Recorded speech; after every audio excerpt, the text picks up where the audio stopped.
Bom dia, boa tarde, boa noite. Eu estou aqui para defender o meu projeto de TCC, intitulado Projeto Octopus: 8 pilares para o ensino de física.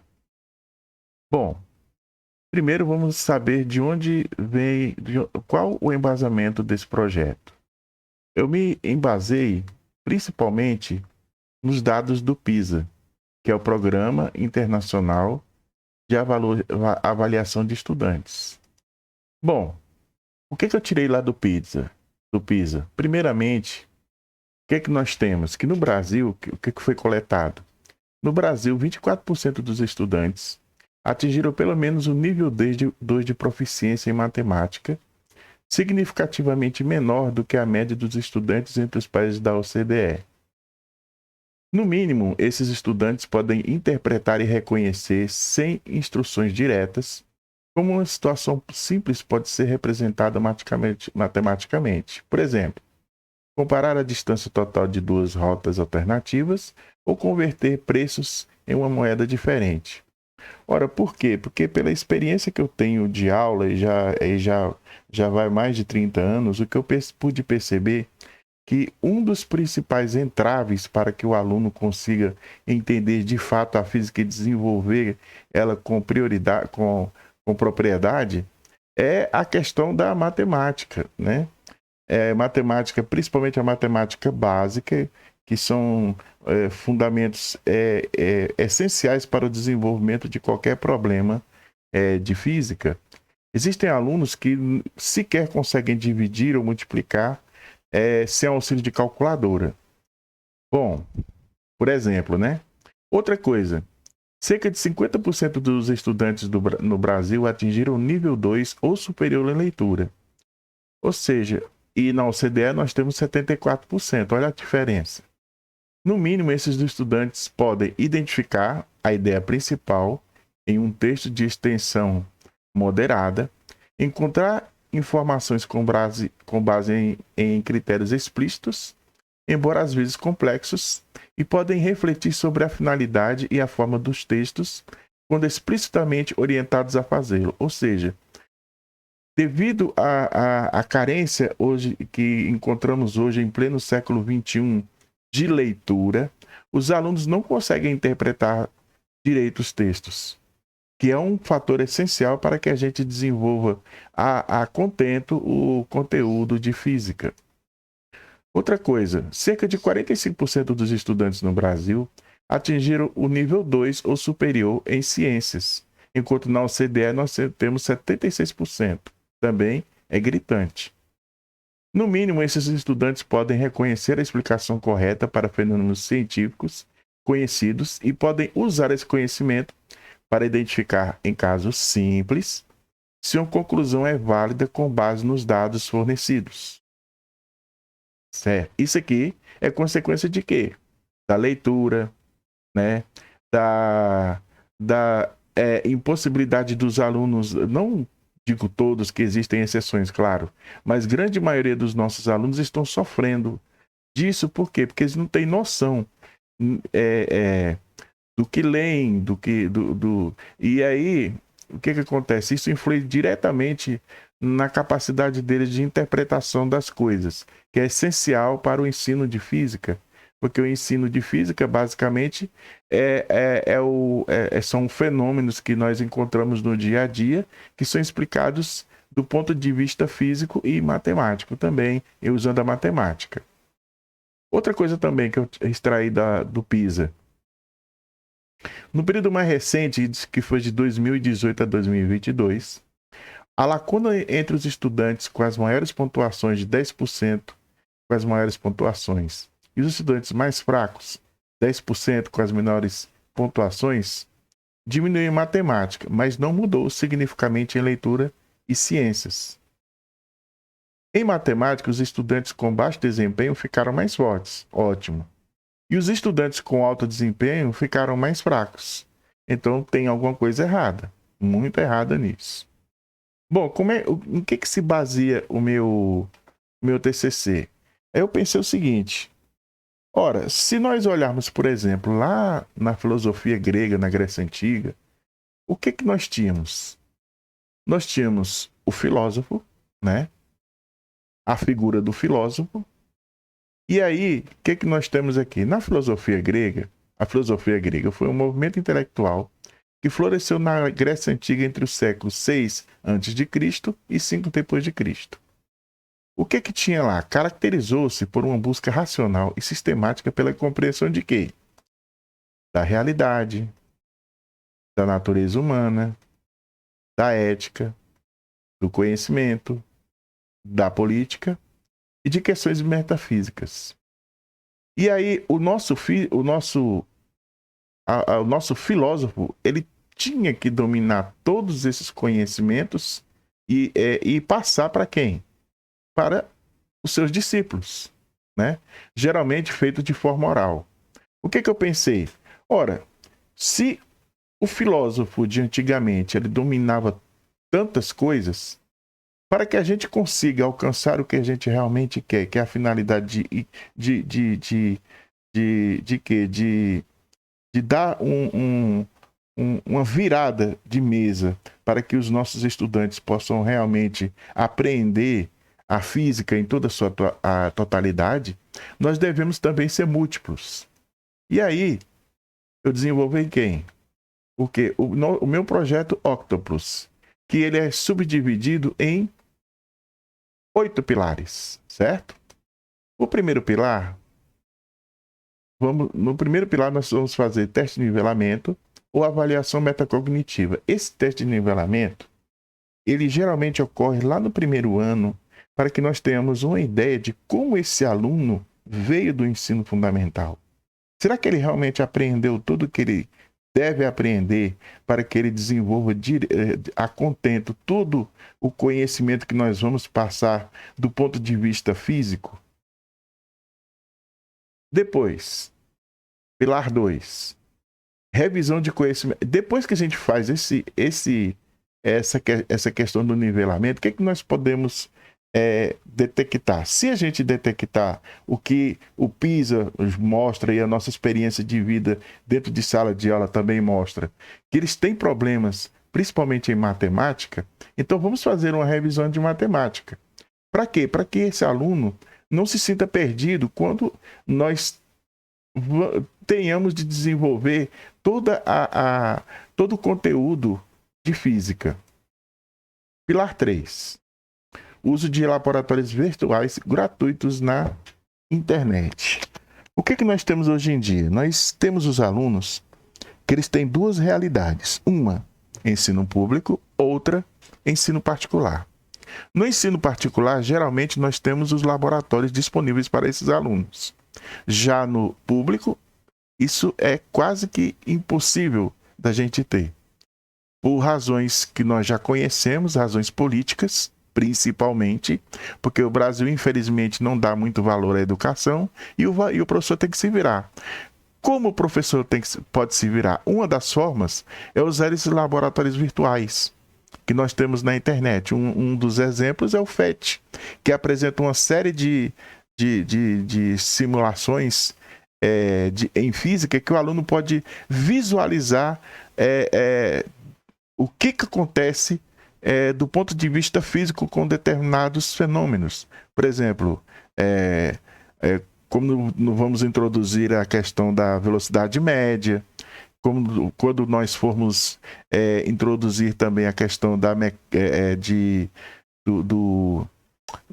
inércia, e assim sucessivamente. A gente pode primeiro trabalhar no laboratório para que eles visualizem e depois a gente explana esses assuntos a contento.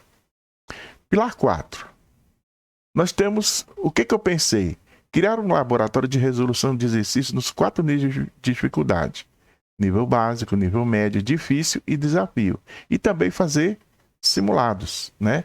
Por que eu digo isso? Porque o nosso aluno, né, em modo geral, ele quer continuar os estudos dele. E para continuar os estudos dele, ele tem 2 opções. Ou ele paga numa faculdade particular, ou entra no federal, que no nosso caso aqui no Distrito Federal, nós temos o UNB. E para que ele faça isso, ele tem que estudar, mas estudar muito, porque o UNB é um processo seletivo bastante complexo, né? Se bem que facilitou muito hoje em dia, antigamente era pior, mas para que o aluno chegue ao nível do ONB, ele tem que se preparar muito antes. Então podemos começar lá no montar ou arranjar uma sala de aula dentro do colégio, que pode ser complicado na rede pública, mas mais fácil na rede particular. E no caso da gente não conseguir, o que a gente pode fazer? A gente pode apelar para a internet, e o professor, como todos os alunos têm, como eu poderia dizer, acesso ao celular, que é um computador de bordo, né? Ele pode acessar a web e a gente postar, montar um grupo de estudo para que eles possam desenvolver essas atividades lá. Pilar 4, simulados. Esses simulados eu coloquei aqui especificamente para quê? Para que nós possamos fazer simulados de faculdades, UNB e outras faculdades que eles queiram cursar depois. Pilar 6, apoio psicológico. Isso aqui é uma coisa muito séria. Hoje em dia, os alunos, né, eles não sei o que está acontecendo no século XXI, mas está assim, nós já tínhamos isso no passado, mas isso está cada vez mais latente agora. Alunos com problemas psicológicos que podem ter várias raízes, né? Várias explicações. Pode ser no âmbito familiar, pode ser algum bullying que algum colega esteja praticando com aquele aluno ou aluna, né? Então, o professor tem um limite, ele consegue detectar algumas vezes o que está acontecendo, mas ele se limita nesse ponto, porque ele não é um psicólogo, não é um profissional. Então, o colégio ele tem que ter basicamente um local em que esse aluno possa procurar, né? E se não tiver, o colégio mesmo indica. 7. Produção e interpretação de textos no estudo de física. O que nós temos aqui? Nós temos aquilo que eu acabei de falar. O PISA detectou isso e nós temos conhecimento de fato dentro de sala de aula. Os alunos estão, infelizmente, com um problema sério de interpretação de texto. Eles não conseguem interpretar texto. E aí, nessa interpretação, essa deficiência faz com que o desenvolvimento da física fique muito a desejar, né? Então, o que eu proponho, o que eu já coloquei e até coloquei lá no meu projeto escrito, são algumas aulas que eu gravei, aulas testes, né? E que eu experimentei e deu certo com alguns alunos, de colocar primeiro um texto, um texto qualquer e que vai ter, embasando aquele determinado assunto que a gente vai desenvolver. E aí, através da interpretação desse texto, o aluno consegue retirar alguma coisa que realmente precisa para desenvolver o seu desenvolvimento em física. E por último, o pilar 8, que é uma rede social do bem visando o aprimoramento, fixação e acompanhamento no desenvolvimento de física para os alunos, né? Ora, o que é que nós temos hoje em dia? O aluno, ele está muito viciado em redes sociais. Então, o professor sabedor disso, ele pode aproveitar essa oportunidade para canalizar esse, digamos assim, vício pelas redes sociais para a sala de aula. E aí, nós temos finalmente alcançado quem? O aluno, que é o nosso objetivo principal, e fazer com que toda essa problemática que nós encontramos dentro da sala de aula seja finalmente sanada. Bom, aqui eu coloquei algumas reflexões que nós temos, que é o seguinte. A primeira dele é o seguinte: o professor é naturalmente um artista, mas ser um artista não significa que ele ou ela consiga formar o perfil para moldar os alunos. Ou seja, o professor está lá para quê?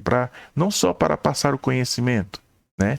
Mas para fazer com que os nossos alunos sejam autônomos e não simples meros repetidores do que o professor está colocando dentro de sala de aula, né? Isso aqui a gente encontrava muito no passado. Infelizmente, ainda temos professores que ainda adotam esse tipo de sistemática, e aí os alunos ficam alijados da possibilidade de serem autônomos na sua educação. O bom educador no ensino, o que um bom educador faz no ensino é tornar possível que os alunos se tornem eles mesmos, que é exatamente o que eu acabei de falar. Outra coisa que eu achei muito interessante aqui, que eu retirei do Piaget. A principal meta da educação é criar homens que sejam capazes de fazer coisas novas. Não simplesmente repetir o que outras gerações já fizeram. Homens que sejam criadores, inventores, descobridores. A segunda meta da educação é formar mentes que estejam em condições de criticar, verificar e não aceitar tudo o que a elas se propõe. O meu projeto basicamente é isso, é fazer com que o aluno chegar ao ponto dos alunos em que os alunos sejam autônomos, sejam formadores do seu próprio conhecimento. E aí chegar ao ponto de que os alunos, à medida que eles forem aprendendo esses conhecimentos, eles descubram lá na frente que ele vai estudar, e sempre, à medida que ele vai estudando, sempre vai aparecer a necessidade de assimilar cada vez mais conhecimento. E aqui uma parte que eu sempre coloco para os meus alunos, que é o vamos pensar um pouco, né? No nosso caso, nós podemos pensar o seguinte: o que acontecia no passado, né? No passado, se nós formos analisar a evolução do homem, né? O homem se desenvolveu bastante até o século XVIII, XIX, mais ou menos, né? Começo do século XX, que foi o ápice do seu desenvolvimento, pelo menos pelo que a gente conhece até hoje. E aí, como lá para os idos de 1500 e de 1600, mais ou menos, nós temos o nosso René Descartes, né? E aí eu vou colocar a diferença de linguagem naquela época e o que acontece hoje. René Descartes falou o seguinte, que dubido ego cogito, cogito ego sum. Se duvido não penso, se penso logo existo. Né? Conclusão lógica que a gente já aprendeu lá atrás. Né? Já hoje em dia, né, nos tempos modernos, todo esse conhecimento de antigamente, essa necessidade de conhecimento, ela está se perdendo. Né? Infelizmente, por quê?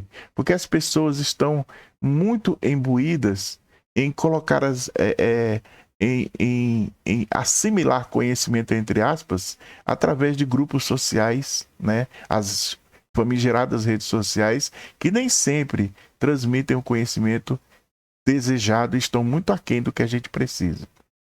E aqui, da mesma forma que a gente viu no passado, um grau de conhecimento e de conclusão lógica, o que nós temos hoje é esse tipo de linguagem, né? Que à primeira vista, a priori, é completamente sem sentido, né? E aqui nós temos aqui o que a gente vê eles digitando, né? Não aqui o significado de todo esse palavreado aqui, que sinceramente, se fosse comigo, eu jamais conseguiria interpretar. E por último, uma última reflexão, né? Aqui para os senhores e senhoras observarem, né? Que é muito importante. E por último, esse aqui que eu achei muito interessante. Por que tudo isso? Os professores são assim mesmo perigosos? Para alguns, são sim. Eles podem ensinar o povo a pensar. Isso aqui explica muito o porquê da educação está sendo colocada à revelia. E é isso. Aqui é uma biografia, né, de alguns recortes que eu fiz para montar esse slide. E é isso.